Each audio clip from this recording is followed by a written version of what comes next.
வணக்கம். இன்றைக்கி ஒரு அழகாக எப்படி ஒரு பெல் வைக்கலான்னு பார்க்கலாம் வாங்க. ஃபஸ்ட்டு ஒரு 7 இன்ச்சு நீளம் எடுத்துக்கோங்க, 3 இன்ச்சு அகலம் எடுத்துக்கோங்க. அதை 4 மடித்து அடிச்சுக்கோங்க. அடித்ததுக்கப்புறம் கொஞ்சம் மொத்தமாக இருக்கிறதுக்காக வேஸ்ட்டு கிளாத் அதுக்குள்ளார போட்டுக்கலாம். போட்டுட்டு எப்பவும் போல் நீங்கள் அந்த கார்னரையும் மடித்து அடிச்சிருங்க. அடித்ததுக்கப்புறம் பார்த்தீங்க அப்படின்னா லேஸ் எடுத்துக்கோங்க. கிராண்டாக இருக்கிற லேஸு, கொஞ்சம் ஸ்டோனு இல்லை ஒரு பீடு அந்த மாதிரி இருக்கிற மாதிரி இருந்தாலும் சரி, இல்லை ஜமிக்கி அந்த மாதிரி இருந்தாலும் சரி, அப்போ தான் அழகாக இருக்கும். அந்த மாதிரி ஒரு லேஸ் எடுத்துகிட்டு நீங்கள் 4 கார்னர்லேயும் வச்சு அடிச்சிருங்க.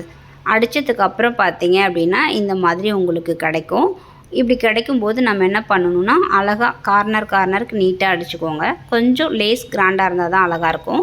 ரொம்ப சிம்பிளாக இருந்தால் கீழே இருக்கிறது கிராண்டாக தெரியாது. அதுக்காக தான். இப்போ நடு சென்டரை மடித்து பார்த்தீங்கன்னா நடு சென்ட்ரு வரும் இல்லையா, அந்த சென்டரில் நாட் வச்சுக்கோங்க. நாட் வச்சதுக்கப்புறம் பார்த்தீங்கன்னா மேலே ஒரு தையல் அடிச்சுக்கோங்க. இந்த மாதிரி முக்கோணமாக இருக்கிற இடத்துல தையல் அடிச்சுட்டு கட் பண்ணிடலாம். கட் பண்ணிட்டு திருப்பி பார்த்தீங்க அப்படின்னா இந்த மாதிரி இருக்கும். இந்த மாதிரி அழகாக இந்த ஷேப் கிடைக்கும். இப்போ நீங்கள் என்ன பண்ணுறீங்கன்னா மேலே இன்னொரு தையல் அடிக்கணும். ஏன்னா ரெண்டும் ஒன்றோட ஒன்றா ஒட்டி இருக்கும்போது இன்னும் கொஞ்சம் அழகாக இருக்கும் பார்க்குறதுக்கு. அதனால நம்ம மேலே இந்த தையல் அடிச்சிடலாம். அடித்ததுக்கப்புறம் பாருங்கள் இந்த மாதிரி இருக்கும். உங்களுக்கு ஆரி ஒர்க் ப்ளவுஸில் பாருங்கள், இது ஒரு வெளிநாட்டு கஸ்டமரோட ஆரி ஒர்க் ப்ளவுஸு. ப்ளவுஸில் இந்த மாதிரி பீட் ஒர்க் இருக்கும்போது நம்ம இந்த மாதிரி சிம்பிளாக துணியிலேயே பண்ணும்போது ப்ளவுஸ் டேமேஜ் ஆகாமல் இருக்கும். ரொம்ப அழகாக இருக்கும்.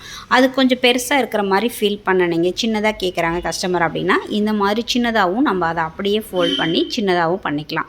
பெருசாக தான் வச்சுக்கலான்னு இல்லை, 2 மாதிரியும் வச்சுக்கலாம். பெருசாகவும் வச்சுக்கலாம், இல்லை இந்த மாதிரி சின்னதாகவும் வச்சுக்கலாம். இந்த மாதிரி நம்ம துணியிலேயே டிசைன் பண்ணும்போது பார்க்குறதுக்கே ரொம்ப அழகாக இருக்கும். டேமேஜ் ஆகாது ப்ளவுஸ் எதுவுமே. பார்க்குறவங்களும் அமௌண்ட் அதிகமாக இதுக்கு செலவாகாது. அதனால் நம்ம ஃப்ரீயாக கூட பண்ணி கொடுக்கலாம். இதை நீங்களும் இதே மாதிரி ட்ரை பண்ணிவிட்டு கமெண்ட்டில் சொல்லுங்கள். Thank you friends.